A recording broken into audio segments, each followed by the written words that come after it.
umutumire wacu ni Ruragahiye Hervé Mula benshi bazi nka DJ Mula asanzwe afise ibikorwa byo kurongora abandi mu buzima bwe bwa misi yose. Nitwa Dushimanje Karen kaze mu kiganiro Smart Mind. Smart Mind tuyagiki. Jenny Buhalinzi Hindu muri Smart Mind tuyaga ibijyanye na business hamwe na leadership. Smart Mind make it possible. Kaze DJ Mula muri Smart Mind. Murakoze kandi. Umeze neza cyane. Yego cyane turagushimiye kuba wemeye ubutumire bwacu. Hama uno munsi tugomba kuyaga kujya n'uburongozi mu gwaruka. Wowe ku bwawe uburongozi cyane ugwaruka niki? Ndaza koresha igifaransa n'icyongereza n'ikirundi ngiswahili turi muri East African Community. Gwaruka ni umuntu wese ari ku myaka 15 gushika ku myaka 25 aho ni mu gihe turazi kuri kesha demographique cyangwa ku myaka mugabo gwaruka n'umuntu wese ubundi ko kuvuga ngo gwaruka n'umuntu wese yumva umengo ashafite ingufu zo gukora ibintu kanaka. Ku bwawe muri iyo tranche d'âge cyangwa izo nguvu yumva ukirugwaruka cyane uburongozi cyangwa leadership nayo ku bwawe bitabura gute? Leadership nange example y'umwanditsi twa John Maxwell yashoye ku definition leadership nka ni umuntu wese afise influence ni kuvuga yuko umuntu wese afise ikintu ahindura ahantu yumvuze guhindura arashaka kuraba par exemple y'umwana w'amezi 3 ashaka influence umuvyeyi wiwe 3h du matin kuvyuka bashaka kumuhindura amaperse n'ibindi majama Kenya ni washika umurongozi rero ni umuntu wese afise influence umuntu wese ashaka influence ikintu action yose ashaka influence aho urara aho uba donc wese aba ari umurongozi. Ku bwawe n'ibihe bintu biranga ugwaruka urongoye abandi bigatuma ivyo bimuranga bimutandukanye n'abandi? Kenshi ariho ubiravye kenshi mu kibano hari abantu bamusanga iyo hageze n'ikintu gikorwa kanaka musanga baje imbere y'abandi majama Kenya niyo abantu usanga ugati turi ku ishuri ugati tugatorganize picnic y'abari wambere mutuza amahera y'abari wambere kugati tuzogenda hano tuzogenda hariya kenshi wamubona ko ari umuntu yama yegera imbere mu gufata ama responsibility cyangwa uvuga ati ndakeneye gukora bino bintu nivume ngo ibintu ni gwanje si vy'abandi bantu bako kubikora ni gwaje nke kubikora rero kenshi imwe mu characteristique yagaragaza umuntu w'umurongozi cyangwa ugwaruka ni umuntu yumvume ngo arafise uruhara mu mpinduka y'ikintu kanaka. Yego mutubwiye ngo umuntu wese afise uruhara mu mpinduka nta bundi buryo umuntu ashobora kugira umuhamagaro wo kurongora abandi bitarinze guca muri ubwo buryo? Birahari hariho amanivu atanu y'uburongozi reka mvuga biri gusa hariho ya mbere ni kenshi ni ku murongozi kuri ufite position benshi n'ubwo burongozi bwa mbere n'ose baba bayiko ni wahawe ikigo kanaka urakora ahantu umuryango muri societe kanaka ibura umurongozi kuri ufite position rero benshi ni kwameze benshi barabuhabwa ni urumona wa mbere ko urumona wa mbere bisigura yuko umurongozi urongora muhira mugabo ari uburongozi nivo ya kabiri ni buja kuri nivo social yo ku influence naho kuba anafite gutse gushora kijya cyambere uba wagihawe cya kabiri ni kintu wowe wironderera ni kuvuga yuko hari nivo yo kuba gwaye position mugabo nivo yo gutahura abandi bantu no kuvuga ngo ni icyo wafasha mu buzima bwabo rero mvuga yuko kibazo babaje ni yo nyene gusa ni uburyo bwinshi rero navuze parti ya mbere yuko twese ari gihe tubuhabwa kuri ari position mugabo indi nawe nye usanga wihaye ko usanzwe ari umuntu wumviriza abandi bantu ko usanzwe ari umuntu wumva ngo ushaka guheza valeur ushaka guhindura ibintu byinshi mu bantu batandukanye neza ko ari yindi buryo bw'uburongozi. Ni ryari umuntu ashobora kumenya ko afise uwo muhamagaro wo kurongora abandi? Naze ko kenshi turagira uburyo butandukanye bwo gushaka kubimenya mugana naze ko kenshi iyo utangiye kubona yuko ufise umutwaro kandi naze ko atamuntu wasi umutwaro wundi iyo mvuze ko atamuntu umwe yumvume ngo ambonye bwana beze nabi numvume ngo nogenda nyene rero ubona ko ufise iyo character cyangwa umutima w'uburongozi mu gihe wamumvume ngo akeneye gufasha undi muntu aho ucitse umurongozi ubushatse ko influence bwiri ushireho impinduka muza bw'uwo muntu. Nawe ni ryari ushobora kuvuga uti ujya muntu arafise kamere k'uburongozi muri we? N'umuntu yama atari hamwe iyo mvuze atari hamwe reka bisigure gutya ni umuntu yama yumva umengo hari ibintu bikeneye guhinduka kuko ubiravye ni hari ukuntu usanga imeze ipanze ukuntu ugati ndakeneye ko bija ngaha abafise yumva umengo arafise influence kanaka aho hantu akayumva ko ayifise akashaka kuyipratika rero naza yuko kiri mu bintu vyerekana yuko afise umuhamagaro w'uburongozi.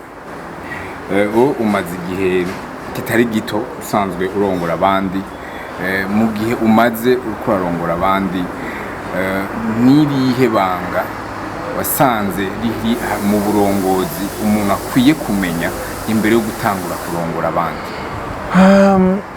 Icambere bivuga par rapport y'ivyo niko ndaca muri kino gihe kuko ndakunda gutanga ama example ari naza ko abarongozi benshi nge dufate kujya ronse position yahawe position umurongozi muri entreprise cyangwa ahantu biri facile yuko yumva umengo yahawe position kubera afite ubwenge kenshi mu myaka myinshi abantu barumvise umengo akumurongozi ni par rapport y'ubwenge ufise ni vyiza mugabo hariyo intelligence émotionnelle ntiga batahura ni kuba uri intelligent émotionnellement ni gutahura ibintu bikubabaje bikugirira nabi kuko iyo utaho ivyo bintu bibangamira ibigumba vyawe biratahura yuko n'abantu utwara urongoye umenye ingene ubafata neza kuramenya ingene bameze émotionnellement rero kimwe bintu ubu ni vyinshi mbwa kimwe mu bintu ubu niko ndiga kandi baza yuko vyofasha abantu benshi ni kugira IQ ni vyiza kugira ubwenge ni vyiza mugabo ni kugira aussi na EQ intelligence émotionnelle gushaka gutahura ukundi muntu yiyumva gushaka kumufasha no kushika hano hakanaga. Uyu munsi wibaza ko mu gwaruka rwinshi Bujumbura tukuma twumva hari uko gushaka kurongora abandi mu gwaruka naka kabanga kwibira no munsi gwaruka ko radukurikirana kuri Pam Channel muri Smart Mind rugeze aho hantu iryo banga rikoresheje mu kurongora abandi bishobora kumufasha. Turafise ndayite sinayite pandemi ikanayite ingwara yuko mvumengo abantu bose bashaka gucika aba entrepreneur nivyo vyiza umengo nico gihe turimo cyo gucika aba entrepreneur majama Kenya bose barashaka kumva umengo barashaka gukora ibintu vyabo mugabo imwe masikira nshaka kubwira abantu cyane bugaruka benshi ni biragoye yuko gushora kurongera ibintu vyacha kwitwara neza mu gitigeze uja musi y'uburongozi bwundi muntu akaratwara gwiwe rero benshi baratinya kuja musi y'uburongozi bwundi muntu abone ingene abijera akumva umengo ariko aranye exploiter niyo tema kunda gukoresha mugabo gutora yuko ivyo uri kuriga uburonse opportunity yo kuja ahantu urabundi umuntu ingene akakora ni makosa yiwe urabundi imene ingene akaragira amakosa ucuga ati ninagira ahantu mwara gwanje nza kushobora gukosora ko narayibonye ingene bikosora aje ni ukayikora nshazo kugira entreprise yanje hari y'imyaka 5-6 hamwe mvume ngo ndashushusha kubikora byari vyiza mugabo ndayiguruje namvume ngo ingwa ni yari kuguruza ingwa ni yari kukongira izina ryanje rimenyekanye ingwa ni yari uko ubuhore kwironse rero hakurikira iki kuko hariyo management ya entreprise uteza kujera gute abakozi uteza kujera gute amahera tija comment le futur entreprise rero ibyo byose biragoye yuko uzobikora mu gihe utigeze gukora n'umuntu ariko ajera entreprise yiwe so majama Kenya niki abajene benshi barakeneye mentor barakeneye abantu bagiye imbere bakoze amakosa menshi ndabite gusha bashobora kuba bari musi yabo bakora musi yabo bakabona ingene bakora kugira bige ingene bigenza nibagira umusi wabo nabo nyine bacike abantu ba experience ngerageje gufunya amajambo bivuze ushaka kurongora abandi no munsi ushatse ko yemere abanza arongogwe nawe kugira arongogwe cyane hamikini naco bazosanga nuko bani nabuciriyemo nuko umuntu wese zo kurongora nazo bari parfait ariko iryoshe nuko uzokugira ku bivyo afise vyiza hamwe ivyo biri imparfait ugashaka kwikosora muri entreprise yawe apara muri entreprise yiwe.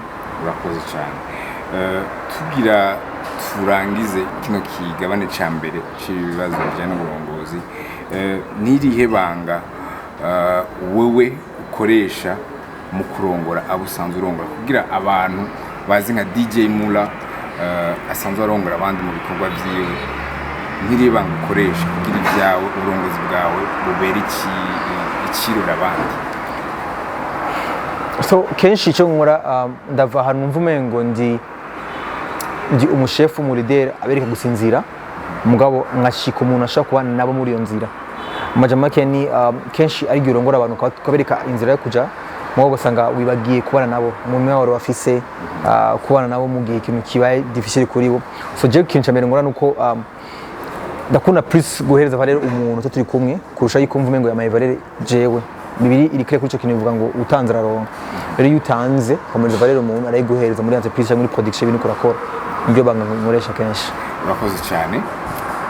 Tugiye mu gice navuga ko dushaka kumenya wewe nka DJ Mula, aho twita fire questions muri Smart Mind, aho tuba dushaka abakuzi Mula bisanzwe ariko bamenye Mula n'umuntu nyabaki. Ku munsi umwanya ungana gute kuri telefone? Neza ko amasaha 2. Ninde umuntu akubera akarurero mu burongozi bwawe? Neza ko mfise benshi, mvuga babiri, mvuga umwe ni Baruku Geoffrey, ahari Shoutout na Seti Mbone hankuye, ni abantu bazi yuko bari hafi kandi banyigisha cyane ku munsi. Niye kalite yawe ikuranga abandi batazi? Mfise nyinshi, mugareka mvuge imwe. Kalite yo gushaka connectinga n'abantu umwanya mutoya cyane, arugamiye tumenyana twagicika wa besto, yego cyane. Nijyare ukora neza mu gatondo canke ku muhinga mu apremidi? Ni mu gatondo no mu ijoro. Mu gutangura umunsi ukora iki? Mu gutangura umunsi kenshi nja kuri telefone bica mbere ngora. Naza ko benshi ari uko ameze muri kino gihe cyane. Mugamba ngiye kura ibintu bibiri, kandi njambo ry'Imana sinibeshere, mugari sote ari nsoma igitabo cyangwa umviriza, ndakoza kumviriza kenshi mu gitondo. Urakoze cyane Yaving Mula kuno mwanya duhaye muri Pam Channel. Tunagushimira kuno mwanya nivyo tuyaze muri Smart Mind. Merci beaucoup bane, naza ko nzogaruka kandi mwanomira ndi haye utumire jenyene. Merci beaucoup nakurikirana Pam Channel na Smart Mind. May God bless you. Murakoze gukurikirana Smart Mind. Turumvise ibiranga uburongozi bwiza. Mbe nawe wowe ufise umuhamagaro wo kurongora abandi, nahawe gutahura icyo ugomba gukora mu gihe uri kurarongora abandi. Murakoze.